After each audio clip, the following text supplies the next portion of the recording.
Hola, buenas noches. Muchas gracias por su sintonía de la entrevista con el presidente Ollanta Humala. El video que teníamos para hoy día va mañana.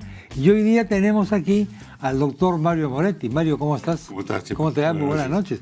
Justamente uno de los temas que conversábamos con el presidente era qué está ocurriendo. Se está dando una imagen de ciertos componentes para elegir a cargos que deberían estar en un nivel prácticamente sagrado, como es, por ejemplo, el Tribunal Constitucional. Lo mismo pasa con la Defensoría del Pueblo. Hace 5 años, perdón, Mario Moretti publicó este libro con un título bastante irónico, Reforma Judicial, el interrogante. Este libro repasa las maratónicas reformas judiciales que hemos tenido en el Perú, o intentos de reformas que hemos tenido en el Perú. Todas han sido flor de un día. Pero además, como si él estuviese pronosticando el año 2008 lo que iba a ocurrir ahora con este impasse en el Congreso, hay toda una reflexión en la página 76, donde él plantea que hay que despolitizar los nombramientos de los señores integrantes del Tribunal Constitucional. ¿Por qué, Mario? Porque justamente en esa época hubo un impasse para los efectos del nombramiento del Tribunal Constitucional. El maltrato que fueron sometidos postulantes en la que no se quería tener en cuenta el mérito de cada uno de ellos, solamente recurrir a las cuotas. Cada partido político que tenía un determinado número de congresistas quería imponer 2 o 3 miembros del tribunal. Eso acarrió justamente una protesta de la opinión pública, de colegios profesionales, de entidades ONG, con la finalidad de que esto no siguiera adelante. Y es así como en aquella época ingresó el doctor Bamucayirgo, el doctor Eto Cruz, el doctor Álvarez Miranda, etcétera, Fernando Calle, personas reconocidas porque se obligó prácticamente al Congreso a que tuviera en consideración los que habían tenido un puntaje muy alto. Sí, pues. Ahora, eso también hay, cuando se politiza y ya está tira y afloja, se disuade a la gente de candidatear. Por supuesto. Por supuesto, porque están baloteando ahí. En realidad, en estos últimos años, 2 o 3 últimos años, fueron maltratados el doctor Ramos, el doctor Miranda, Canales, alcanzaron los primeros puestos y a las finales no fueron nombrados. Claro. Bueno, dice, por ejemplo, acá, ¿no? En la página 76 del libro que les he mencionado, no podemos aceptar que para su conformación, como es público y notorio, existe una pugna entre los partidos políticos para tratar de elegir a sus candidatos, entre comillas, sin tener en cuenta sus conocimientos y méritos, es decir, dejando de lado sus aptitudes o moralidad, etc. Y añade, nuestra modesta opinión es que la evaluación y selección de los postulantes al Tribunal Constitucional debe ser llevada a cabo por el Consejo Nacional de la Magistratura, lo cual significa cambiar la Constitución. Exactamente, lógica, nos citamos desde el punto de vista político. Es difícil que un Congreso quiera renunciar al poder que quieren tener con posterioridad. Y siempre sostengo yo justamente en este libro, de que los políticos tratan de nombrar a las personas para que lo protejan cuando ellos se vayan. Absolutamente. Y eso es no solamente, lo hemos visto nosotros en los diversos intentos de reformas judiciales. Se destituyen a magistrados para colocar a su gente, y que no siempre van los más capacitados. Entonces, aquí tenemos nosotros que el Tribunal Constitucional es el encargado del máximo intérprete de la Constitución. Si no tenemos personas que están capacitadas para, en su momento, solucionar los problemas sociales, económicos y muchas veces judiciales, ¿a quién recurrimos? Y es cuando le dicen, ¿pero por qué han tenido que ir a la Corte Interamericana? ¿Por qué la Corte Interamericana nos tiene que decir cómo y en qué forma debemos administrar justicia? Es porque justamente no encontramos justicia acá.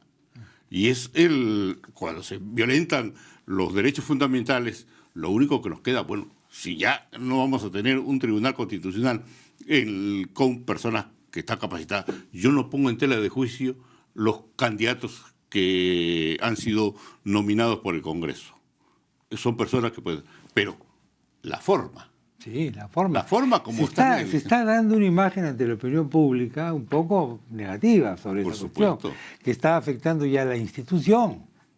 Y en general a todas las instituciones. Exactamente. Porque mira lo que está ocurriendo con la Defensoría del Pueblo también, Dios mío. Es algo que en realidad no tenemos por qué llegar a esta situación. Si verdaderamente se respetara aquí en nuestro país el mérito, otra sería nuestra situación. Desgraciadamente, a los puestos no llegan quienes deben llegar. Sí, pues. Y lo más capacitado, como decías tú hace un momento, nadie quiere arriesgarse. Es bravo. Por el maltrato Te que metes, son sometidos. sales en los periódicos, sales en todas partes, te acusan de un montón de cosas. Sí, hasta de la vida privada te sacan de... Te sacan de la vida privada, sí. Pero eso es lo primero que te sacan ahora. Porque ahora todo se puede chuponear y fotografiar. Esta tarde el presidente hizo una referencia, un poco de paso, al carácter interino de los integrantes del Tribunal Constitucional, diciendo que en realidad ya se había vencido su mandato y que harían bien en no tocar o no aprobar ciertos temas. Y se refirió a uno en concreto, que es este famoso histórico tema de los bonos de las expropiaciones de la reforma agraria. ¿Qué te parece eso? Bueno, en realidad yo considero, quizás por su falta de conocimiento, pero es una clara interferencia de un poder del Estado, el Poder Ejecutivo, en este caso, hacia el Tribunal Constitucional. Porque no le puede decir, ellos deben administrar justicia hasta el último momento. Si ellos no se permanecen en el cargo, no es por responsabilidad de ellos, es por responsabilidad de los políticos, de los congresos. Claro. No es que se quieren quedar, no se han aferrado al cargo, por supuesto. Digamos. Y esto, y hay un miembro del tribunal que va a tener 4 años. Sí, pues. Entonces, y decirle, ¿ustedes son responsables? No, los responsables son los políticos, los congresistas, que no los eligen. A último momento, en esta semana, ya viene prorrogando la legislatura. ¿Para qué? Para nombrar. ¿Y por qué no lo hicieron antes? Sí. Cuando justamente tuvieron los momentos y el tiempo oportuno para los efectos de elegir a las personas.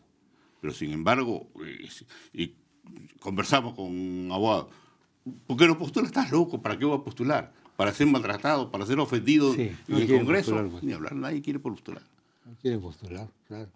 Otro caso es el de la Defensoría del Pueblo. También se le ha cuestionado al defensor en funciones como si él se hubiese atornillado al cargo. Él no ha pedido quedarse, ni muchísimo menos. Por supuesto.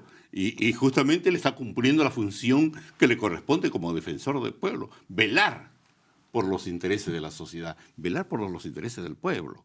De tal manera, si vamos a tener a un defensor del pueblo que no va a cubrir estos problemas en lo que respecta a defendernos a nosotros, mejor no tenemos defensor del pueblo. Yo he sugerido varias veces que nombren al que está actualmente en funciones. Es un tipo capacitado, un tipo de experiencia, un tipo imparcial, equilibrado, independiente. Muy independiente, yo lo veo también muy independiente. Muy independiente. Y hemos tenido los defensores del pueblo que hemos tenido, han sido completamente independientes. Es verdad, es verdad. No hay, ninguno de ellos ha sido servil al gobierno de turno. Al gobierno de turno, es cierto. Y eso es lo que necesitamos. Claro. Porque va a acceder a todos los intereses que quiere el gobierno de turno, eso ni hablar. Aquí tenemos que tener un poder judicial independiente, un tribunal constitucional independiente, un defensor del pueblo independiente. Porque es la única garantía que tenemos nosotros para proteger de las violaciones a los derechos que continuamente pasan. Ya sea por los autoridades. Tú eres un abogado, muy conocido, pero eres un abogado litigante. Sí, no eres solamente un jurista que publica libros, digamos, sino que estás en acción. ¿Por qué para un abogado práctico como eres tú y otros colegas tuyos es importante estos organismos? El Tribunal Constitucional, que sea idóneo. Porque justamente cuando en la Administración de Justicia no encontramos de que yo voy como litigante, voy al Poder Judicial para conseguir justicia, no la consigo, pues la última instancia que me queda es el Tribunal Constitucional.